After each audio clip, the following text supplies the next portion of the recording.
you sometimes struggle to sit the canter and maybe find yourself bouncing?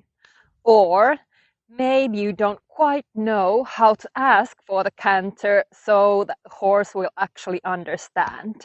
Or do you struggle with the downward transition away from the canter? If some of this sounds familiar, then this video is for you, because today I'll walk you through the biomechanics of canter, how to sit in canter correctly, how to ask for canter smoothly, and also how to transition away from the canter imbalance. We will also talk about the most common mistakes riders make when cantering. So before we get started, I just want to mention that I have a new completely free riding position mini course coming. So if you want to get notified immediately when it's available, then join my email list. The link is down below in the description box, and then I will notify you when it's available. Okay, but now let's get into cantering. So the canter is a 3-beat gait, and there is that suspension phase. So in the canter movement, after the suspension phase, horse's outside hind leg is the first to touch the ground. Then after that, inside hind leg and outside foreleg will come together into the ground. And then the last leg to come to the ground is the inside foreleg. And then there will be again the suspension phase. Now, if we think about the horse's back movement in canter, it's quite different from trot. So in the trot, there's also that suspension phase. So of course the horse is going to go up and down, and then also there's going to be this little side to side movement that you need to follow with your pelvis. Now in canter, the horse moves a little bit like in this rocking motion, and the movement that needs to happen in your pelvis is quite different from the trot. I'm going to demonstrate this, and you could think that it's like this ball rolling backwards in your pelvis. So it's really this circular, or maybe you could think a little bit like elliptical movement in your hips. And it's not just about hips and pelvis, but you also need your knees and ankles and also your spine to be supple so you can actually absorb the horse's movement. Okay, so now I'm going to demonstrate this. So now I'm cantering. So here you can see that the movement is also happening in my ankles and in my knee joints. Now, what would happen if I would lock my ankles? Let's see. So I'm cantering, and now I'm going to lock my ankles. So the movement immediately comes very jerky. So it's very important that all your joints are really supple and absorbing that movement. And like I said, in canter, you want to keep your pelvis and lower back supple, but not floppy or unstable. And this really is the dilemma often, because you don't want to be stiff and bouncing, but you also don't want to be too relaxed and unstable. So you want to have your core engaged gently, but still allowing movement. I have more videos about core engagement, so I will just link them down below, so check them out as well. And this is something that you could definitely practice off the horse. Like I already showed you, this fluid movement that comes from your hips, from your spine, and also from your knees and from your ankles.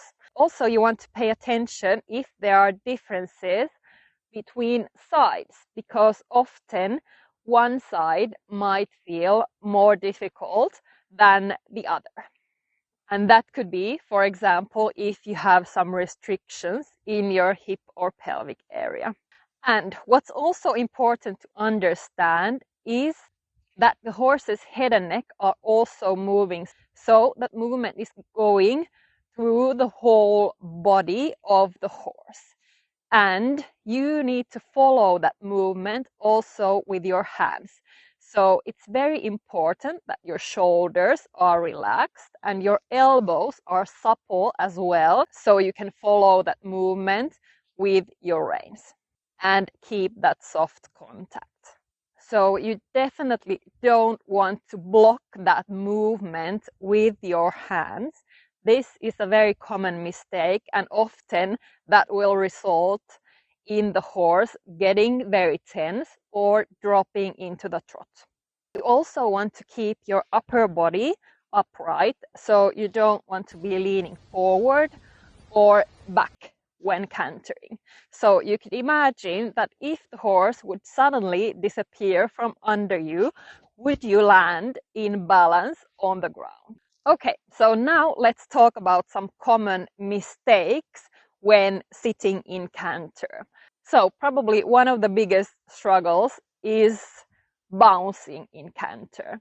And that's usually because of stiff hips and or too much tension in your body. Another very common mistake is gripping with your legs, especially with your knees, or squeezing your buttocks.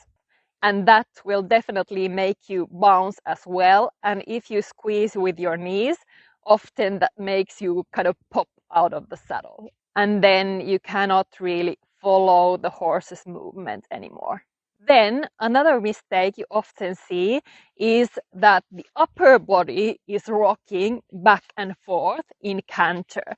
And that is often also the result of stiff hips and not following the movement and absorbing the horse's movement correctly from the hips. So another very common mistake is leaning too much forward. That can also make the horse very unbalanced and on the forehand as well. And then a very common mistake is hanging on the reins, especially if there's some fear associated with cantering. Then often the rider will grip with the reins, might be completely unconscious, but that's definitely something to pay attention to as well, because often that can make the horse go even faster or drop down to trot. Okay, so final tips for sitting in canter. First one is breathe. That will help you so much to relax into that movement and deepen your seat. Another tip to help your balance is look forward. Don't look down, because that often makes you lean forward. And then a good mental image to think about is swinging. So you know these swings in children's playgrounds. So it's kind of a similar feeling to that. Or another great mental image is that you're kind of sitting on a wave. Hopefully some of those will help you. Next, we're going to look at how to actually ask for the canter. Okay, so I'm going to start with timing, as that is very important. So you want to ask for the canter when the horse's outside hind leg is in the air and coming to the ground. So that's when the horse can actually pick up canter.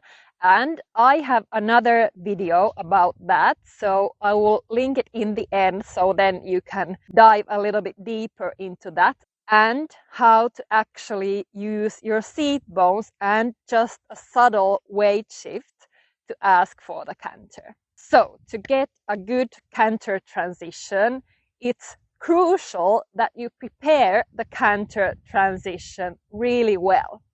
Such a common mistake is that the rider doesn't prepare the transition, and then when the rider asks for the canter, then the horse gets very surprised and out of balance, and then maybe the rider starts to kind of push and drive the horse into the canter, and then that's not going to be a good canter transition.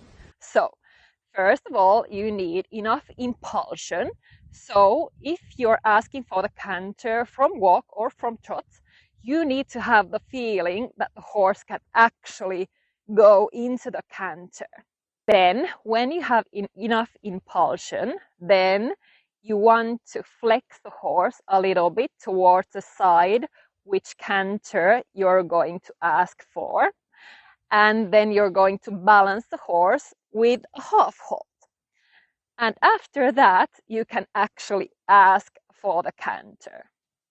So you want to have your inside leg at the girth and outside leg maybe a little bit back. That really depends a little bit on the horse. So some horses are trained to pick up the canter with that outside leg, but often just a little weight shift and using your inside leg is quite enough to ask for the canter. And when you are using the outside leg, you don't want to put it back like this. So maybe 5 to 10 centimeters is well enough. You don't want to put it too much back. That will make the horse very crooked and also out of balance. And it will make you out of balance as well, because often then the rider starts leaning forward. So just a recap, when you ask for the canter, you just make a subtle weight shift towards your inside seat bone and then maybe use your inside leg a little bit to ask for the canter. And then what to do with your hands. So you want to allow the horse to go into the canter and especially allow with the inside rein. So you don't want to throw the reins away. That's such a common mistake I see, and that can also make the horse fall out of balance. And also you don't want to be pulling back. That will make the horse very tense and the horse might not be able to actually go into the canter. And one last thing I want to say about asking for the canter is that don't get frustrated if you don't get it right straight away, especially if you're riding a new horse. Often it takes a couple of repetitions to kind of find the correct buttons and how to ask for the canter with that specific horse. So just keep calm and try again if you don't get it right straight away. Okay, so we're nearing the end and now we just need to make a transition downwards away from the canter, because I see riders struggle with this so much. Today we're going to talk about how to make a transition to trot, and then maybe in another video we're going to talk about how to make a transition to walk. Okay, so making a transition from canter to trot, it really requires a lot of balance, both from the horse and then also from the rider. And probably the most common mistake I see is that the rider uses the reins too much to ask for that downward transition and maybe even hangs on the reins for balance, because it does require a lot of balance. So the first thing you want to do again is to prepare your transition. So balance yourself, use your half holds, and then when you want to make that transition, you just want to start thinking about trot, because then your body will give the horse that correct message, and then you don't need to do too much with your reins and just use small half holds. And then when the horse goes into the trot, try to allow with your hand a little bit so that the horse can find its balance as well. And because often the trot is quite big, so you get that nice big trot after the canter, nice quality trot, but it can be very difficult to sit. So if you feel that you're just going to bounce and get tense, then just go rising immediately when you make the transition, because that's so much easier both for you and for the horse. Another tip is to make a small circle immediately when you go into the trot. So then that will slow the horse down, maybe help with balancing, and that will give you time to find your balance as well. So the horse can't just run away in this huge unbalanced trot. Okay, so we have covered lots in this video. I just want to add that quite often there are also a lot of mental challenges associated with cantering. So, of course, excitement, especially if you canter for the first time, but there might be fear also, and that can really affect your canter. However, we're not going to talk about that in this video, but I will definitely make another video about that. But I'm just going to say that for the horse, the canter is very natural. It's just a gait amongst others. For the horses, the canter is nothing special. It's often us riders that make the canter such a big deal. I really hope you found this helpful. So I have a lot more to come about cantering and also about other things. So if you haven't subscribed yet, definitely do that, and also hit the bell so then you will get notified when I upload new videos. Also, watch out for my free riding position mini course. And now, if you want to dive a little bit deeper into how to actually use your seat bones for asking the canter and the timing of your aids, then definitely watch this video next. I'll see you next time. Bye!